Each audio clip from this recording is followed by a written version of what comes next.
and welcome. I'm Steve Clemons, editor-at-large of The Hill. Thanks for joining us for our summit today, Future of Mobility, where we'll be exploring how the intersection of technology, transportation, policy, and infrastructure is changing the ways we move, how we work, and how we live. We've got a spectacular lineup of speakers joining us today to cover these topics from all angles. And I'm happy to be joined by my great colleague, Julia Manchester. Julia, it's great to have you with us here today again. Thank you. I get very lonely when you're not here, so terrific. So anyway, before we begin, we'd like to thank our sponsor, Clemons, for its support of today's event. Throughout the afternoon, we're going to be discussing priorities in the transportation community, from Silicon Valley to Congress to state and local governments and more. As innovative technologies like autonomous vehicles, drones, and even commercial space travel become more prevalent. I like that commercial space travel part. I want to sign up. What effects will all this have on the lives of everyday Americans? What does President Biden's proposed infrastructure plan mean for mobility? How will the pandemic leave lasting effects on the ways we travel or don't travel? And how can policymakers and leaders ensure tomorrow's transportation systems are safe, are secure, and equitable? We're going to be putting these questions and many more in front of our fantastic speakers. But first, a few housekeeping notes. You can tweet us at The Hill Events, all together, at The Hill Events, using the hashtag The Hill Moves. We're broadcasting live and we'll be taking your questions throughout the program. As with any live stream, you could experience some trouble with the video. They keep telling me if you just refresh the page, it's all going to be great. So with that, my first guest is Mayor Vi Lyles of Charlotte, North Carolina. She considers transportation her top priority for the city. And last year, she assembled the Charlotte Moves Task Force as part of the city's ongoing efforts to meet changing mobility needs. Mayor Lyles, it's great to see you again. Well, I always love talking to you. It's learn interesting things. Listen, I've always wanted to ask this silly question. Did you ever see the movie Who Framed Roger Rabbit? No, I don't think so. Okay, well, it's kind of one of the early movies. This is aging me. But Who Framed Roger Rabbit was about essentially the competition in Los Angeles between the automobile industry and the light rail industry. And it's the story of how LA had lots of light rail, but when cars and freeways came in, they wiped it out. And so I've always wanted to ask you, because I know you're a big believer in light rail and all of this, whether or not these different modes of transportation coming up, is it 1,000 flowers blooming, or is one side trying to knock out the other? So I think that's a really good entryway. Thanks for allowing me to talk about my great city, Charlotte, North Carolina. So, Steve, I do have an understanding of Roger Rabbit, because we, at one time when this city was founded, we were an integrated city by race and ethnicity, and we had streetcars everywhere, and that facilitated the city's growth. Once the automobile became the American dream, we began to pave over neighborhoods. We began to create lots of concrete and asphalt.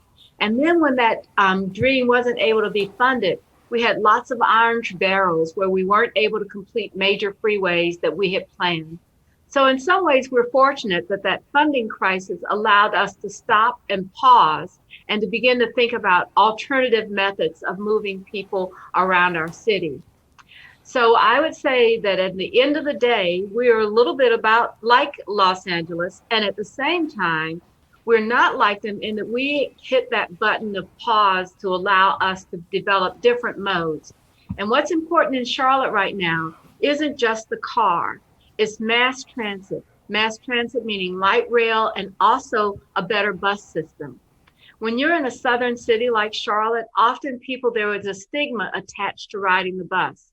We've got to change that stigma, that it's based for poor people that can't afford cars, to a place where it's the culture where you want to ride to be able to have a better lifestyle and not have to afford to have a car.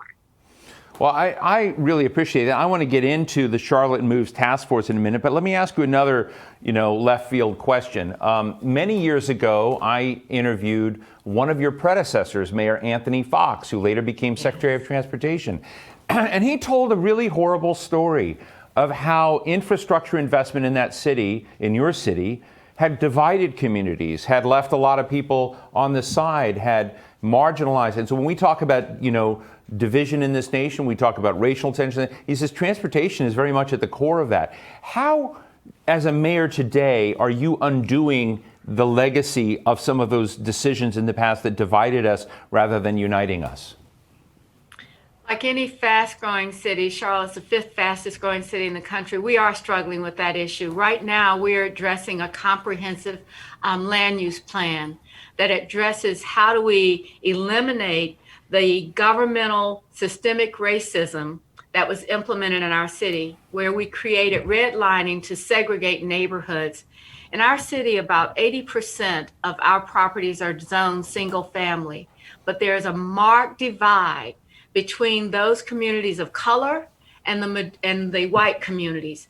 And the wealth is divided. It's by highways, it's by redlining. It's so much of it was driven by systems that were in place to divide us instead of bringing us together.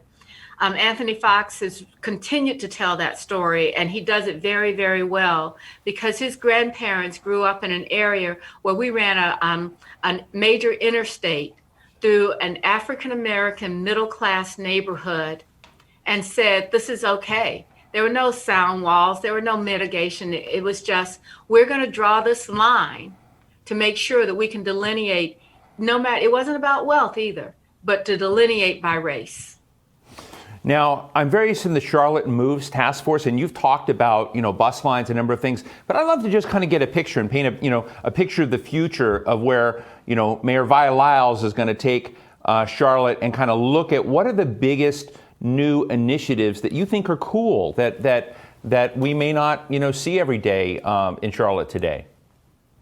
What I believe is important is thinking about the past and fixing those situations. So I think the major initiative that I think makes a difference is alignment, that we actually not disconnect roads from transit, but we integrate roads and mass transit. We integrate the opportunity for bike lanes and walking paths.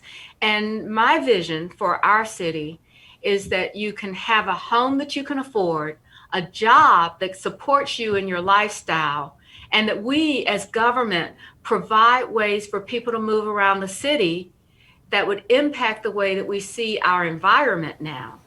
That we wouldn't want to have diesel buses forever, that we would want to grow at the same time, that we create opportunities for people to not have two cars, but one car that's essential perhaps, that we give people choices and options, and that people who come to our city say, I want to be in a city where I do not have to have a car, or I can walk to work, and creating those opportunities. So alignment of all of our initiatives around affordable housing, being able to recruit good paying jobs, and having a mobility system that everyone can participate in. Let me ask you about the Biden infrastructure bill as you've seen it come along. From your perspective as a mayor, do you see it aligning with your priorities? Do you have any concerns about the legislation as they are presenting it in the initiative? Is the money going to flow right, do you think? What are the concerns you have about this rolling forward? I want to appreciate the Secretary Buttigieg for coming to North Carolina and taking a look at our state and understanding that we have got to change and do some things differently. So as I understand it, one of the major initiatives that we would have is having an electrical bus fleet, but also the idea of mass transit. When we built our first transit line, the federal government was funding 80% of the costs. And that made it possible for the state and local governments to build our now 20 miles of light rail. We now want to build 25 miles of light rail and even more. But we can't do that if we have to fund that at 50%.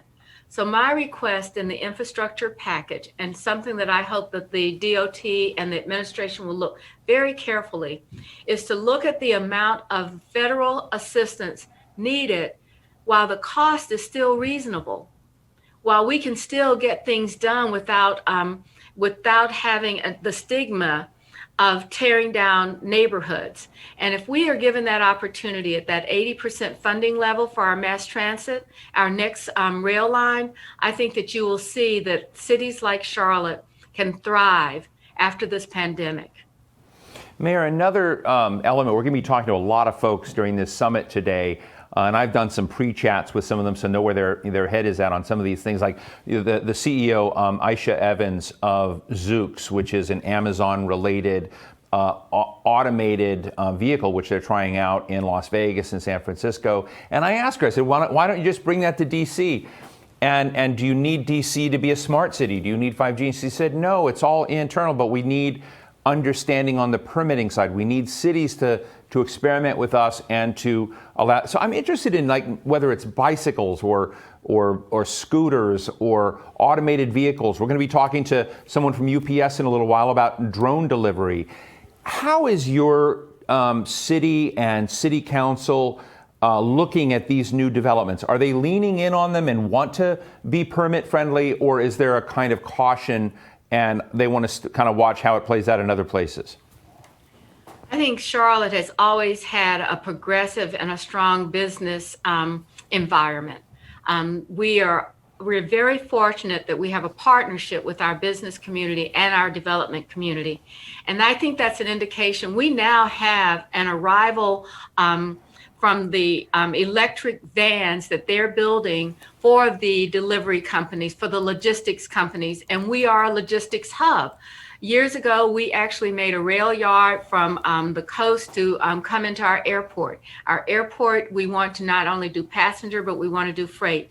And we want to be able to participate in this. So I think we're leaning in on that.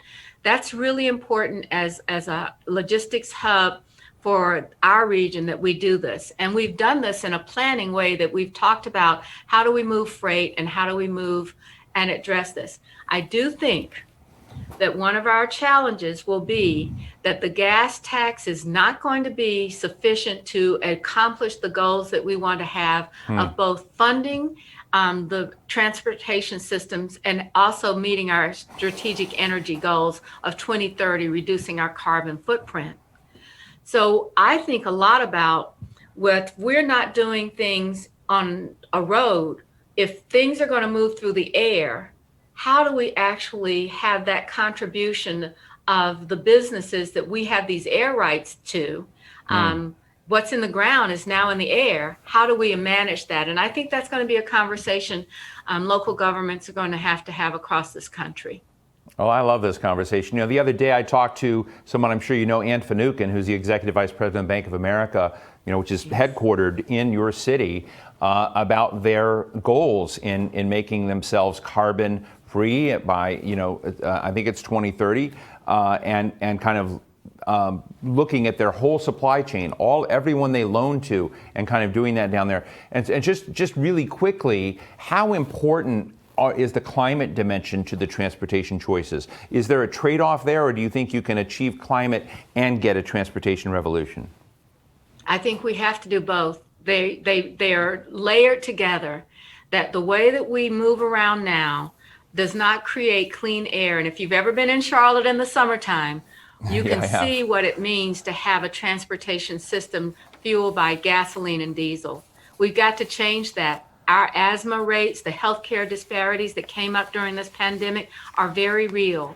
And adjusting transportation to those healthcare needs, we can do this. But it's not just transportation. Think about building supplies. Think about how we build things and what we're doing. I would hope that Charlotte, or my hope would be that Charlotte would be a place that people could test out the innovations that would make our air cleaner and our healthcare better. Well, Mayor Vi Lyles of Charlotte, North Carolina, thank you so much for talking with us today. Thank you so much for the opportunity, Steve.